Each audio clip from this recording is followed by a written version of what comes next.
Welcome back to the Green Beans Go channel. It's your host, me, and in the next 10 minutes, I hope that I can do some convincing. Not that you need to be convinced, and maybe you already agree with me, but I would imagine that some of you may not feel the way I do about Sam Darnold. I don't love Sam Darnold, but I love him enough to say he deserves Comeback Player of the Year. I have no affiliation to Sam Darnold. I have no affiliation to the Vikings. In fact, I have been outspoken against the Vikings, calling them overrated this year. But as far as this award goes, it should be Sam Darnold's, and I don't think it should be a debate. So we're going to talk about it right now. I'm going to lay out the reasons why. Now, here's the deal. I was on Twitter and I saw this, and it was quite alarming. It says, this is from Pro Football Talk, 19 hours ago, fresh off the press, hot stuff, New Year's Day, hot, smoking news. The AP confirms that the Comeback Player of the Year votes for Sam Darnold will not be rejected. Well, that's weird. Why would they be rejected? Even though they don't comply with the revised criteria. Okay, so what's the revised criteria?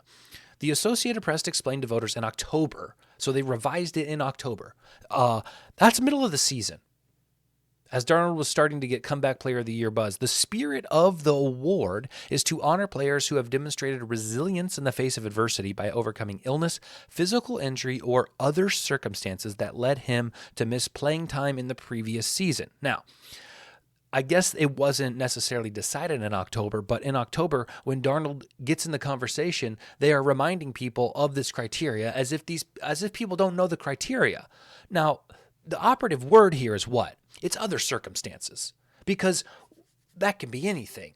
And I am going to make the argument for Sam Darnold because he didn't overcome an illness, he didn't overcome an injury, but he overcame other circumstances, and that other circumstance was Brock Purdy.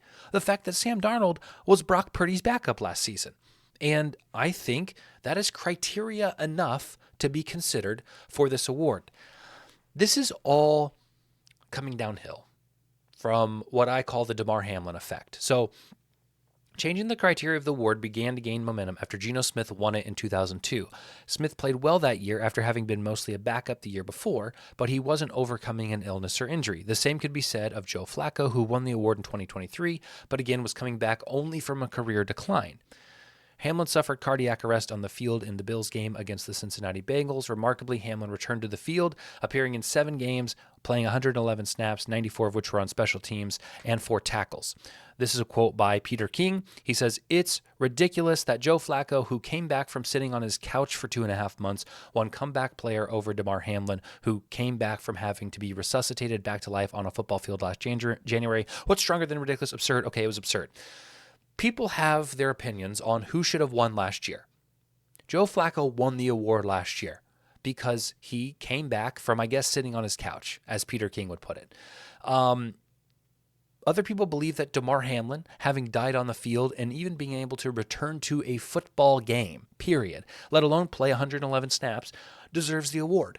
And I think that's maybe the beauty of the award, that there are debates, there are options, there are conversations. And I don't think that just because you give the award to DEMAR HAMLIN, not saying he's not deserving, but what do you got to do to win the award?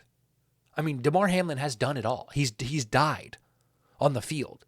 How are you gonna outdie somebody to then win the award, right? I just think it's a weird slippery slope premise of confining what people have to come back from. A career decline in your 40s, and then taking a team to the next level, making them a contender, at least a playoff team, that's worthy of a comeback player, in my opinion, right? So there is nothing like gray area for a subjective award. In other words, people are going to have different elements that matter when they decide on who they're voting for. And then we're going to add in more gray area about if you're even allowed to vote for a guy because what did he come back from? Maybe the award needs to be most improved, or maybe they need to have a most improved award. I don't know. That's not what this video is about. So if we look at the current odds, Joe Burrow, these are from FanDuel, and it's similar across all books, but Joe Burrow is sitting at minus 220 or a 69% chance to win Comeback Player of the Year.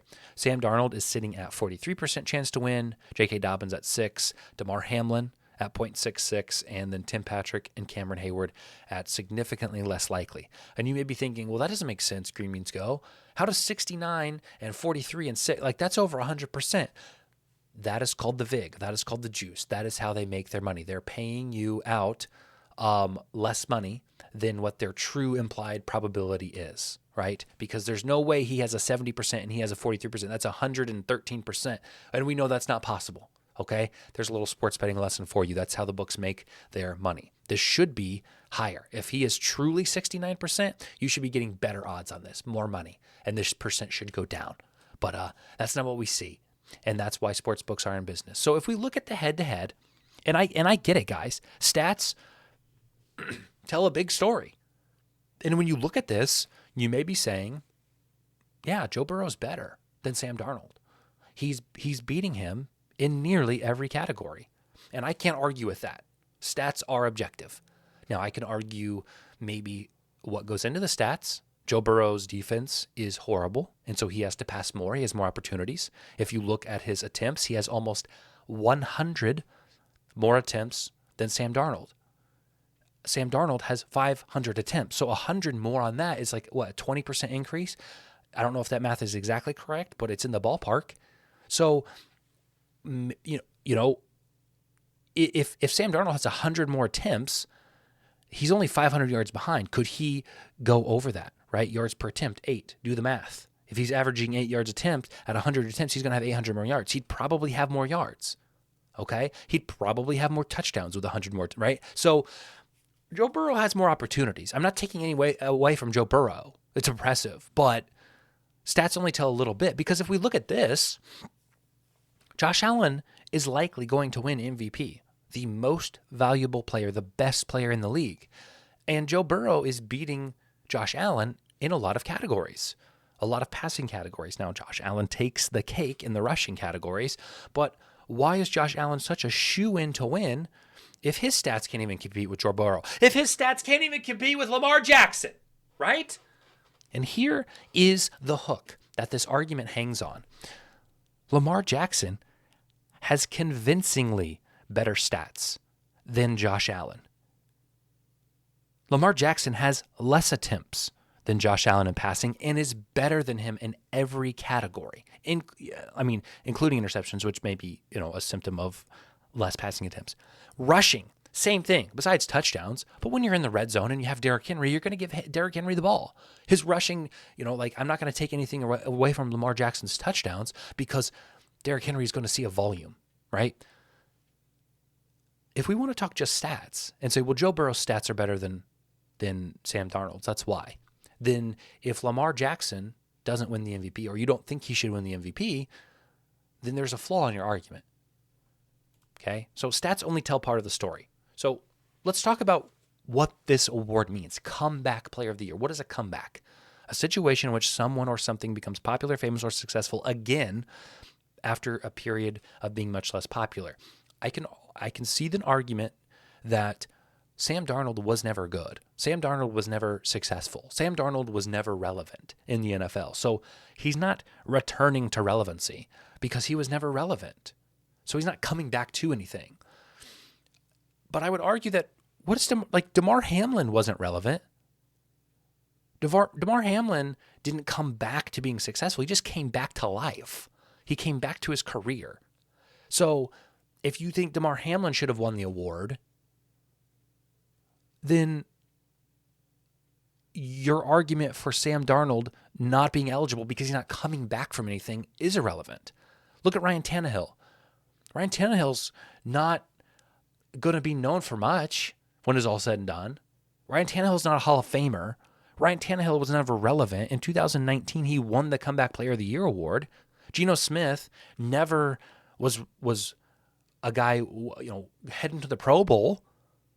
Never a guy on your radar, top 5 fantasy draft. These are guys that were never popular, but still won the award. So the precedent has already been set that mediocre quarterbacks who come to life and lead their team to something, to accomplish something, are very eligible to win this award.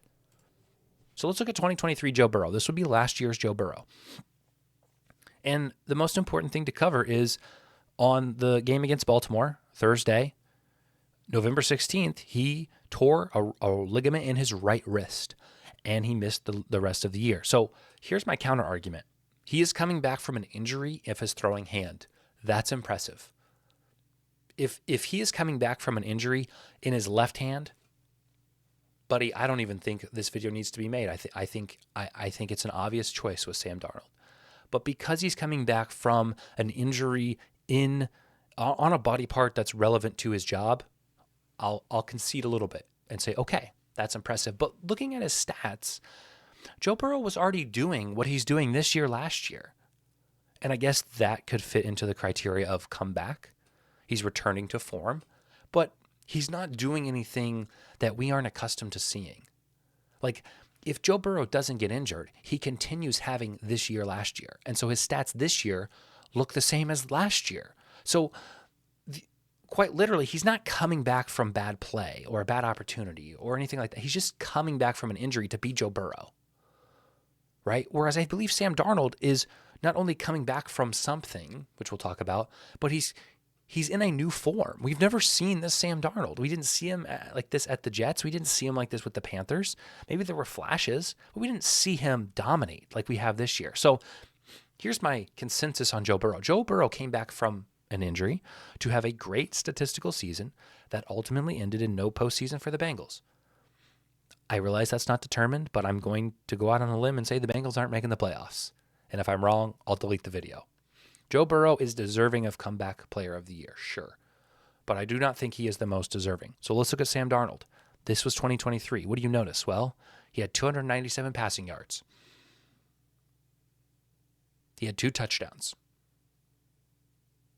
Okay, this was the year he was with the 49ers. The Carolina Panthers didn't want him. He becomes a free agent. The Niners sign him. The Niners decided Brock Purdy was their guy, as they should have. They let him go, or his contract expired. It was only 1 year. He's a free agent to the Vikings, who then draft a rookie quarterback because they don't know what Sam Darnold's capable of. They don't know if he's their guy. Now, Sam Darnold is the beneficiary of an injury to that rookie quarterback, which cannot be dismissed. So I realize that works in his favor. But let's look at him this year. He's 14-2, the first player in NFL history to join a team, first year on a team, and win 14 games. That's got to be worthy of something. He's top 5 in passing yards, passing touchdowns, QBR, passes of 20+, passes of 40+, and first down passes. He's having a great statistical season. Yes, Joe Burrow is having a better one with more opportunities. Sam Darnold should not be dismissed because of Joe Burrow. He's also in a new system. This is also his first year with this team. These are important metrics when determining who you believe is the comeback player of the year. Sam Darnold came back from irrelevancy, or being a backup, to have a great statistical season that earned the Vikings a playoff spot and potentially a first-round bye. If they beat the Lions this weekend, I think his comeback player of the year odds increase or decrease. They get back. He gets more favored. Okay, but this can't be denied. I don't believe this can be denied, and that's why I think that the choice is clear. So if we look at this, Joe Burrow came back from injury in his throwing hand. I'll give him that. Impressive. Sam Darnold came back from irrelevancy or being a backup, which may be partially his fault, right? He didn't play good enough at the teams he was with to deserve a starting spot, which, again, is maybe his fault, right? But that is where the comeback comes into play. Joe Burrow was with a familiar team style of offense. Sam Darnold has to walk into a new system, a new locker room, a new group of players. Both of their stats are great, and I'm not going to, pull hairs on who's better. Joe Burrow's is probably better, but an argument can be made that it has to be better because he has more opportunities. Accomplished, Joe Burrow, nothing. When it's all said and done, Joe Burrow's not going to look back on this season and be like, 2024, great year. He's going to say 2024 was a nightmare. We lost games we should have won. Our defense didn't play well, and I was fending for my life. Sam Darnold, we'll see. But more than Burrow. So I believe Sam Darnold is your comeback player of the year. We'll see if people vote with me. And if you are happening to be one of the 50 people that vote, I hope I've swayed you. I love you. Subscribe to me if you feel led. And Be merry. Be merry. Just be merry.